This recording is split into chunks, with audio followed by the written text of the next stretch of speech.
The wall shoulder opener. This is a really simple way to improve your overhead position and get deep into shoulder flexion. Very similar to the one that we do on the floor, but I like to use the wall sometimes if I want to get a little bit more leverage and get a little bit deeper. So Can's going to help me out.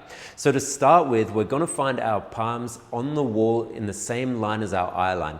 So what I like to do is draw a line from where my eyes meet the wall and then let the hands fix onto the wall from there.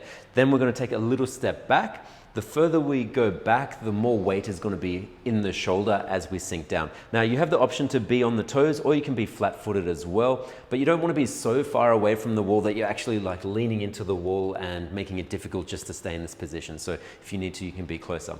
But from here, we're simply going to play with anterior and posterior pelvic tilt, as well as then dropping the chest down to then get deep into shoulder flexion. So first position we're going to hit is tucking the hips. So this is posterior pelvic tilt.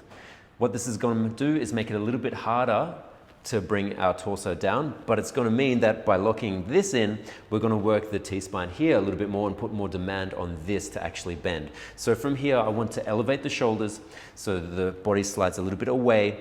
Keeping this tuck, we then gently bring the armpits down towards the floor and allow ourselves to sink down. But you know, you'll see Can is doing this really well because she hasn't left the tuck. The tuck is still there, and that's key.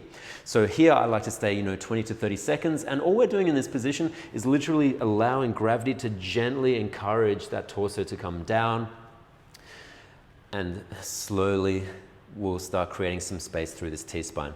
After 20 seconds, we'll then go into anterior pelvic tilt. Boom, pelvis goes the other way, and we allow that curve to go all the way from the pelvis and work its way up the lumbar into here, now bottom of the ribs, and importantly into that T-spine area. And now obviously this is a little bit more intense for Can. I want Can to also look up at this point as well, so we can get that nice curvature all the way through spine. You can see it's a little bit hard now as well. There's a lot of weight here.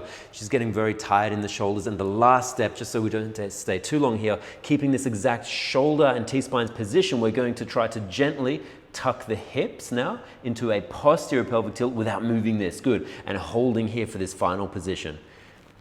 5, 4, 3, 2, 1, and time. Coming out. Nice work. Your shoulder's still alive? Yes. Great. Oh my God. And that is the wall shoulder opener. Well done. Thank you.